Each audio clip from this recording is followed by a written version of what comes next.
जय हिंद दोस्तों। आप एक बार फिर जुड़ चुके हैं ज्वाला जीके से। आज हम देखेंगे महाजनपद का 50 क्वेश्चन जो सभी एग्जाम के लिए इम्पोर्टेंट होगा एवं सभी एग्जामों में आने का पूरी संभावना है। महाजनपद काल से देखेंगे जो सभी एग्जामों में आने का पूरी संभावना है। तो चलिए देखते हैं इसी के साथ क्वेश्चन नंबर पहला।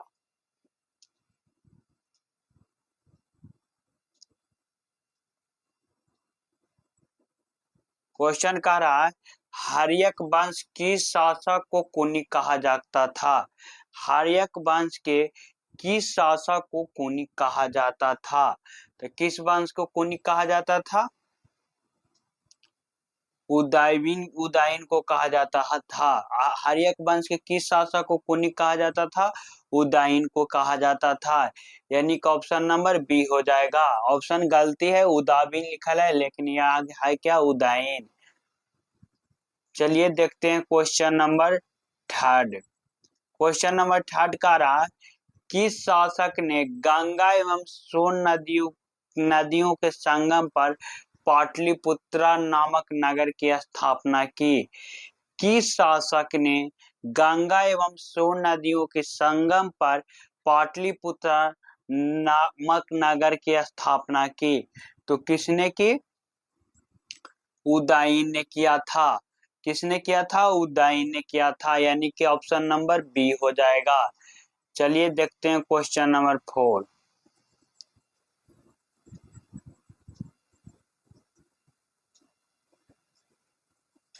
क्वेश्चन नंबर 4 कह रहा है शिशुनाग वंश का वह कौन सा शासक था? क्या कह रहा है? शिशुनाग वंश का वह कौन सा शासक था जिसके समय में वैशाली में द्वितीय बौद्ध संगीति का आयोजन किया गया? उसे काकवन के नाम से भी जाना जाता है। यानी कि क्वेश्चन पूछ रहा है शिशुनाग वंश का वह कौन शासक था जिसके समय में वैशाली में द्वितीय बौद्ध संगीति का आयोजन किया गया? उसे काकवन के नाम से भी जाना जाता था। तो वो कौन था? कालाशोक, जो द्वितीय बौद्ध संगीति करवाया था। कहाँ करवाया था? वैशाली में। यहाँ से क्वेश्चन पूछ सकता है कि द्वितीय बौद्ध संगीति कहाँ हुआ था? बिहार के किस जिला में हुआ था? तो किस जिला में हुआ था? वैशाली में हुआ था। चलिए क्वेश्चन नंबर 5 देखते हैं। क्वेश्चन नंबर 5 का रहा 323 ईसा पूर्व में सिकंदर की मृत्यु हुई थी। यानी कि 323 ईसा पूर्व में सिकंदर महान की मृत्यु कहाँ हुई थी? तो ऑप्शन ए कह रहा है फारस में, बी कह रहा है मेसोडोनिया में, बेबीलोन में, तक्षशिला में। तो सिकंदर महान की मृत्यु कहाँ हुई थी?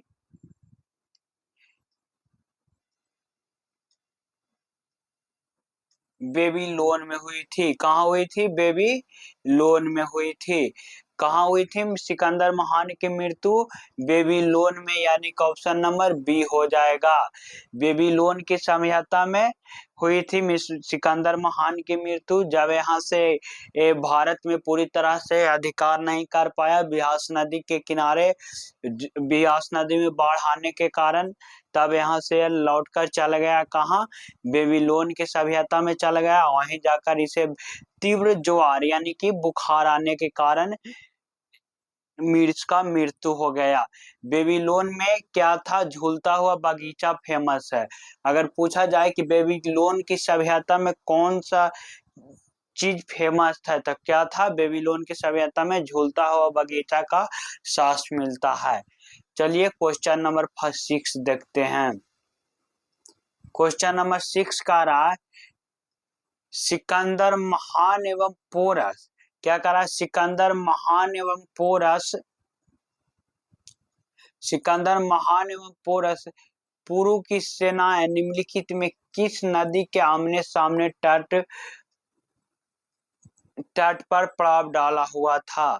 क्या करा? सिकंदर महान एवं पोरस पुरु की सेनाएं निम्नलिखित में किस नदी के किनारे आमने सामने तटों पर प्रभाव डाला हुआ था।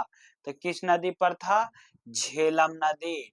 झेलम नदी के तट पर एक दूसरे के सिकंदर महान एवं पोरस एक दूसरे के सामने क्या थे? अपने सेनाओं का एक दूसरे के आमने सामने प्रभाव डाले हुए थे। पोरस था जो सिकंदर से क्या हुआ था? हार गया था। बट सिकंदर उसे एक राजा की तरह बिहेवियर किया था। और सिकंदर महान की पत्नी जो थी वो किसको राखी बांधी थी? पोरस को राखी बांध कर क्या बना लिया था? अपना भाई बना लिया था। चलिए देखते हैं क्वेश्चन नंबर 7। क्वेश्चन नंबर 7 का रहा, किस मृदभान किस प्रकार का मृदभान भारत में द्वितीय नागरिकरण के परम प्रतीक माना गया है? किस प्रकार का मृतभान भारत में द्वितीय नागरिकरण के परम्पर का प्रतीक माना गया है? तो किस प्रकार के माना गया है? उत्तरी काले परिष्कृत मृदभान। क्या है? उत्तरी काले परिष्कृत बर्तन, यानी कि ऑप्शन नंबर क्या हो जाएगा? 7 का सी हो जाएगा। चलिए देखते हैं क्वेश्चन नंबर 8। क्वेश्चन नंबर 8 का रहा पाली ग्रंथ में गांव को मुखिया को क्या कहा जाता था? पाली ग्रंथ में गांव के मुखिया को क्या कहा जाता था? तो क्या कहा जाता था?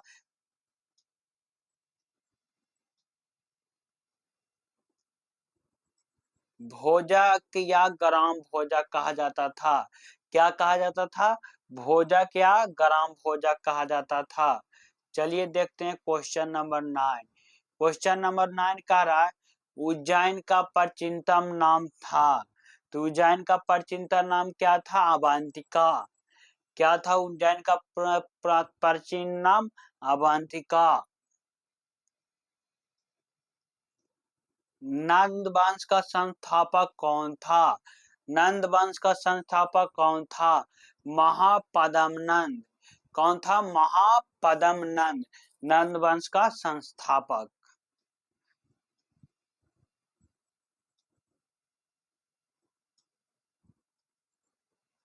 ग्रीक यूनानी लेखकों द्वारा किसे अग्रिम जेंडर मीज कहा गया है? ग्रीक यानी कि यूनानी लेखकों द्वारा किसे अग्रमीज जेंड्रमीज कहा गया है? तो किसे कहा गया है? धनानंद को कहा गया है। किसे कहा गया? धनानंद को कहा गया है।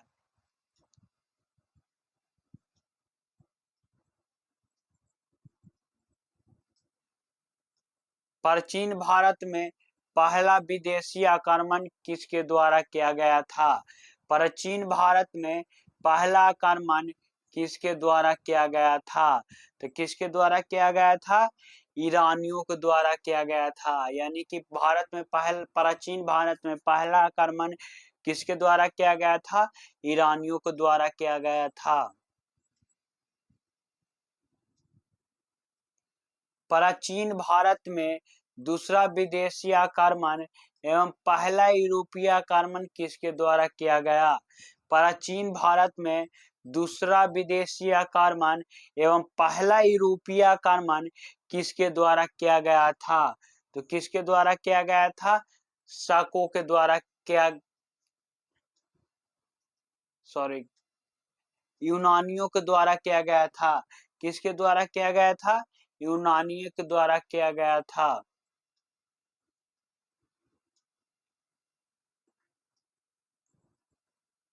यूनानियों के द्वारा, यानी कि ऑप्शन नंबर क्या हो जाएगा? बी हो जाएगा। चलिए देखते हैं क्वेश्चन नंबर 14। ईरान के हकवानी वंश के किस शासक ने भारतीय भूभाग को जीतने के बाद उसे फारस साम्राज्य का 20वां प्रांत बनाया? ईरान के हकवानी वंश के किस शासक ने भारतीय भूभाग को जीतने के बाद उसे फारस साम्राज्य का 20वां प्रांत बनाया? डेरियस ने बनाया था। किसने बनाया था? डेरियस ने। हकवनी वंश का शासक डेरियस ने। डेरियस ही था जो विश्व में सबसे पहले अभिलेख लिखने का शुरुआत किया था। किसने किया था? हकवनी वंश का शासक डेरियस ही था जो सबसे पहले क्या था? अभिलेख लिखने का शुरुआत किया था। अगर भारत में पूछा जाए कि अभिलेख लिखने का भारत में सर्वप्रथम शुरुआत किसने किया था, तो अशोक ने किया था। और पूरे विश्व में अगर पूछा जाए कि अभिलेख लिखने का सर्वप्रथम शुरुआत किसने किया था, तो कौन किया था? अखमानी शासक डेरियस ने किया था। चलिए क्वेश्चन नंबर अगला देखते हैं। हाइपोटेस्पस या बित्सत का युद्ध किन किन शासकों के बीच लड़ा गया था? तो किन किन शासकों के बीच लड़ा गया था? सिकंदर एवं पोरस के मध्य लड़ा गया था। सिकंदर एवं पोरस के बीच लड़ा गया था।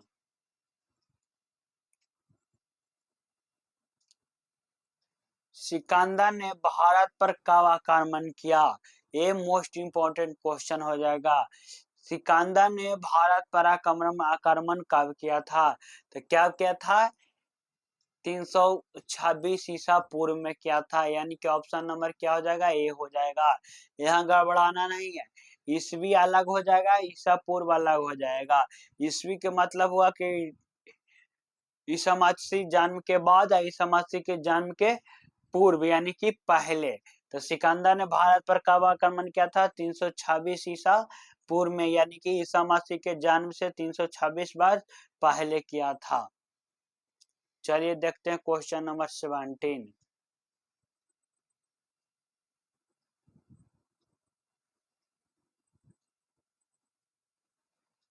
मगध की प्रथम राजधानी कौन सी थी? मगध की प्रथम राजधानी कौन सी थी? तो कौन सी थी? राजगिरी, यानी कि जिसे गिरिब्राज भी कहा जाता है, राजगिर भी कहा जाता है। तो मगध की प्रथम राजधानी कौन सी थी? गिरिब्राज, जिसे राजगिर भी कहा जाता है। चलिए देखते हैं क्वेश्चन नंबर 20। किस शासक द्वारा सर्वप्रथम पाटलिपुत्र राजधानी के रूप में चयन किया गया? किस शासक के द्वारा सर्वप्रथम पाटलिपुत्र का राजधानी के रूप में चयन किया गया? किसके द्वारा किया गया? उदयन द्वारा किया गया था। यानी कि ऑप्शन नंबर सी हो जाएगा। चलिए देखते हैं क्वेश्चन नंबर 21।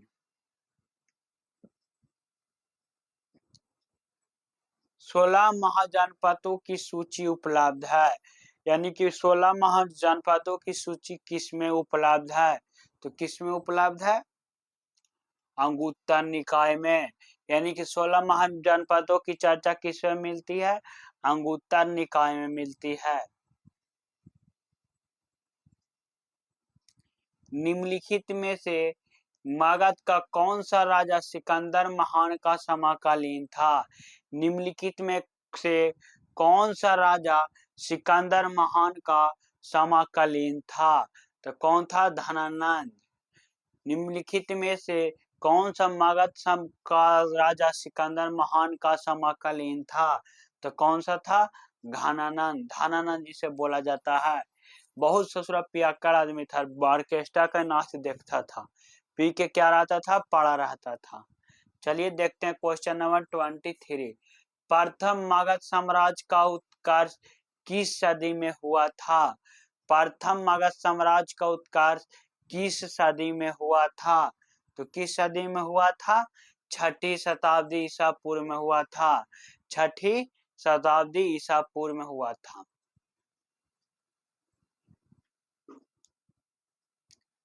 सिकंदर की भारत में सफलता के निम्न कारण थे। सिकंदर की भारत में सफलता का निम्न कारण थे। पहला क्या कारण?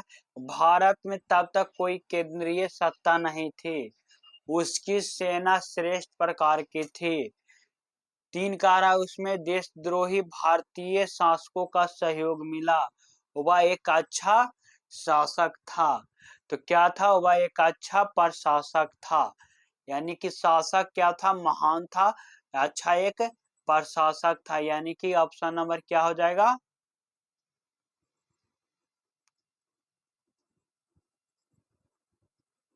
ऑप्शन नंबर क्या हो जाएगा? डी हो जाएगा। ऑप्शन नंबर क्या हो जाएगा इसका? डी हो जाएगा। चलिए देखते हैं क्वेश्चन नंबर अगला।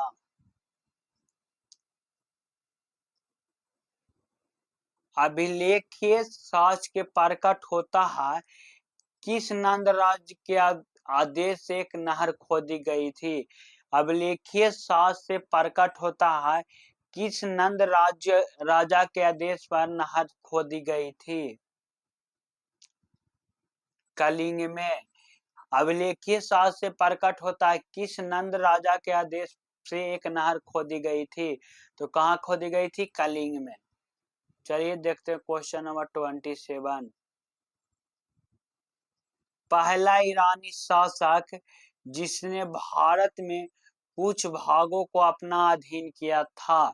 पहला ईरानी शासक जिसने कुछ भागों को अपने भारत के कुछ भागों को अपने अधीन किया था, कौन था? डेरियस।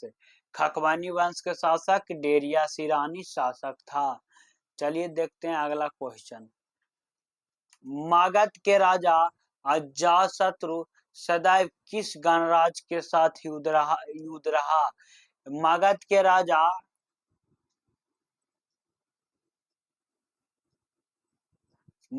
के राजा अजातशत्रु का सदैव किस गणराज्य के साथ युद्ध रहा? बाजी संग वैशाली, यानी कि वैशाली के साथ हमेशा क्या रहा? युद्ध रहा। चलिए देखते हैं क्वेश्चन नंबर 29।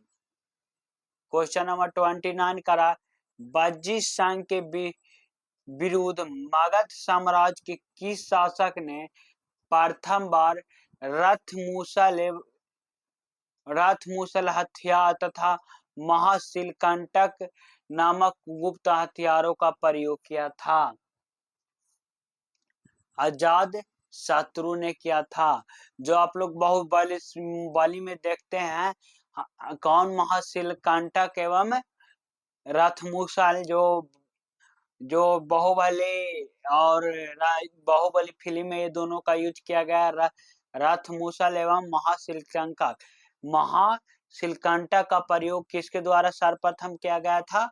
अजात शत्रु के द्वारा किया गया था। अगला क्वेश्चन देखते हैं। नंद वंश का अंतिम सम्राट कौन था? तो नंद वंश का अंतिम सम्राट कौन था? घनानंद था। यानी कि ऑप्शन नंबर क्या हो जाएगा? बी हो जाएगा।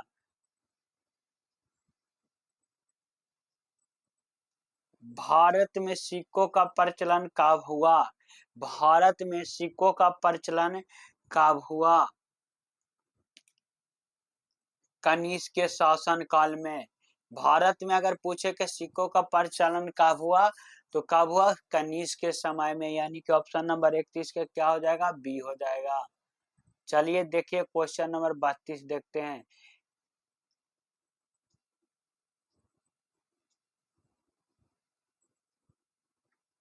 क्वेश्चन नंबर 33 देखते हैं। छठी सदी ईसा पूर्व के दौरान बड़े राज्यों का उदय का मुख्य कारण क्या था?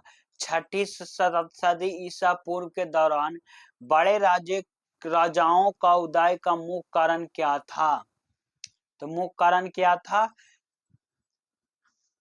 उत्तर प्रदेश और बिहार में व्यापक पैमानों पर लोहा का उपयोग। यानी कि 33 का क्या हो जाएगा? ये हो जाएगा।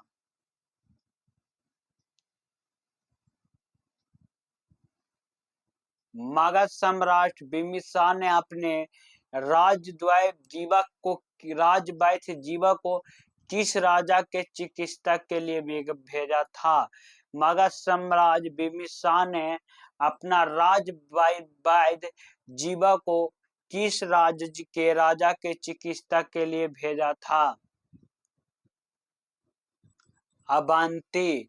किस राजा के यहाँ अपने प्रसिद्ध यानी कि राज्य के वैद्य को भेजा था? अवंती भेजा था।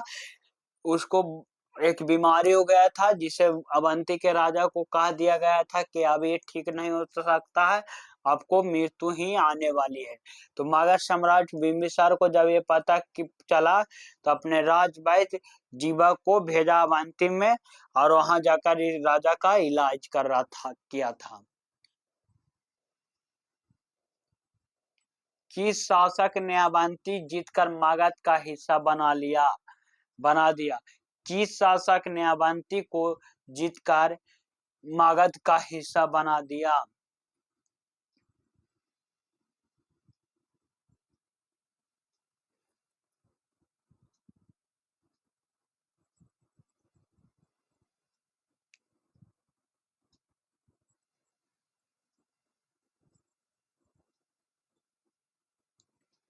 किस मगध साम्राज्य ने आंग का विलय अपने राज्य में कर लिया?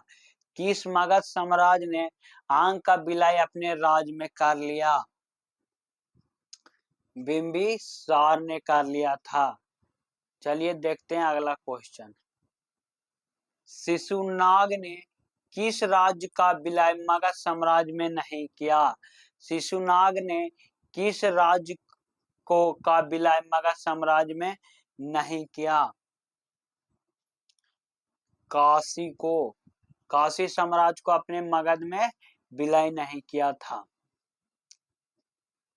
काशी और लिच्छवी का विलय मगध साम्राज्य में किसने किया? काशी और लिच्छवी का विलय मगध साम्राज्य में किसने किया? अजात शत्रु ने। किसने किया? अजात शत्रु ने, अजात शत्रु ने। मगध साम्राज्य के बारे में कौन सा सही नहीं है?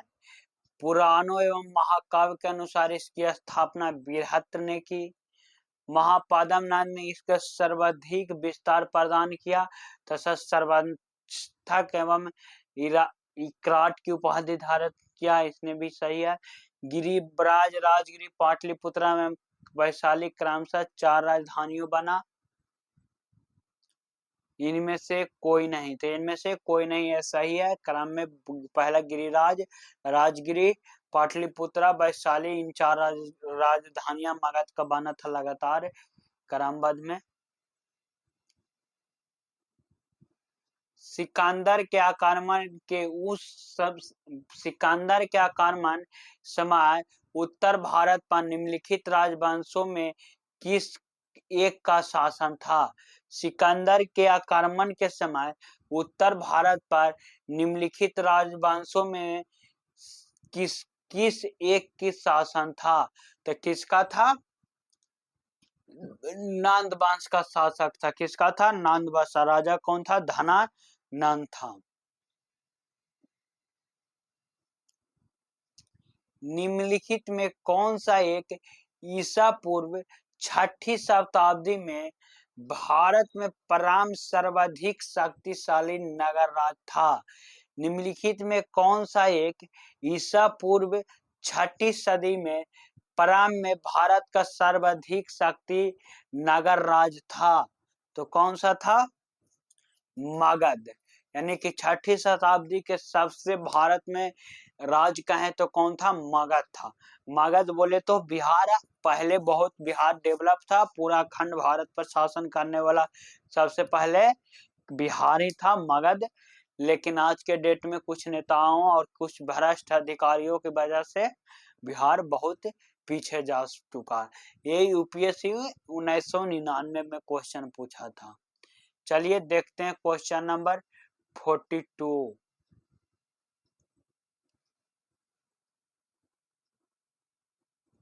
निम्न में से कौन सा एक सिकंदर आक्रमण का प्रभावी नहीं था? निम्न में से कौन एक सिकंदर का आक्रमण से प्रभावी नहीं था? उसने भारत को यूनान रियासत नहीं बनाया।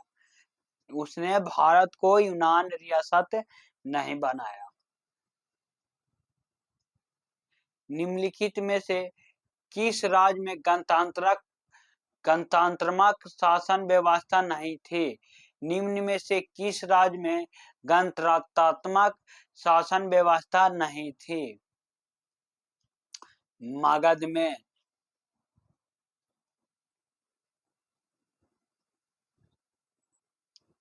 निम्नलिखित में से किसे सोनिया कहा जाता है? निम्नलिखित में से किसे सोनिया कहा जाता है? तो किसे कहा जाता है? बिंबिसार को कहा जाता है, यानी कि 45 का ऑप्शन नंबर ए हो जाएगा।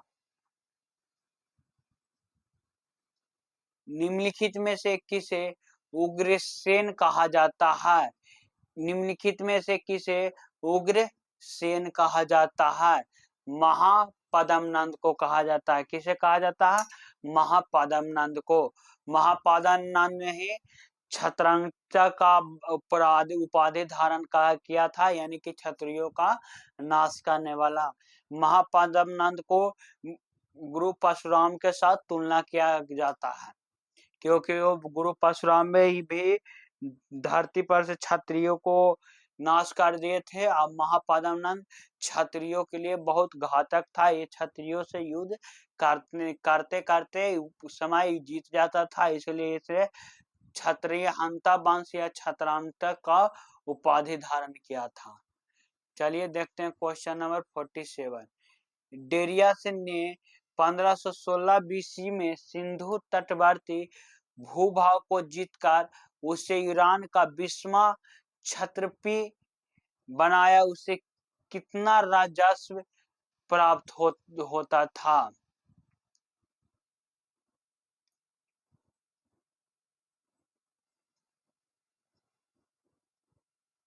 360 टैलेंट।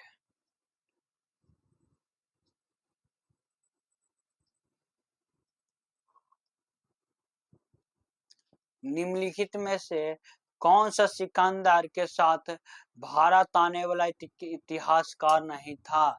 निम्नलिखित में से कौन सा सिकंदर के समय भारत आने वाला इतिहासकार नहीं था? तो कौन सा नहीं था? हेरोडोटस। महाजनपद काल में श्रेणियों का संचालक को कहा जाता था। महाजनपद काल में श्रेणियों के संचालक कहा जाता था श्रेष्ठीन, यानी कि 49 का ऑप्शन नंबर ए हो जाएगा।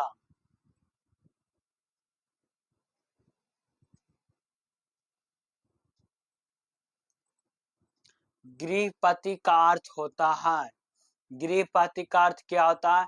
धनी किसान। गृहपति का अर्थ क्या होता है? धनी किसान। चलिए आज के लिए इतना ही। आप लोग देखें 6.1 यानी कि महाजनपद से 50 क्वेश्चन। इसके आगे आप लोग को कल नेक्स्ट वीडियो में बताया जाएगा कि कौन सा सब्जेक्ट आगे आएगा।